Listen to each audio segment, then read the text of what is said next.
खाओ खाओ मुफ्त का माल, तुमने कौन सा बिल देना होता है? गैस तुम फिर वही काम कर रहे हो। बड़े अफसोस की बात है यार, ये पड़ा है खाना, मैं जा रहा हूँ। जाओ जाओ, हमें तुम्हारी कोई जरूरत नहीं है। अब हो गया तुम्हें सुकून?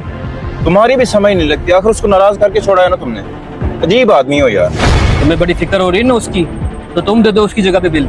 बड़े है उसके हमदर्द। हाँ हाँ दे दूंगा मैं बिल। बड़े ही अजीब आदमी हो यार, मेरी तो समझ से ही बाहर है। ले गैस भी, खाना हो गया खत्म। वैसे खाना बड़ा लजीज था। हाँ जी, इंसान को भूख लगी हो तो खाना वैसे ही लजीज लगता है। हाँ ये तो है। चलो चल के बिल देते हैं। हाँ हाँ चलो चलो। अस्सलाम वालेकुम हाकिम भाई। कितना बिल हो गया हमारे खाने का? आपका बिल वो तो अस्सलाम वालेकुम।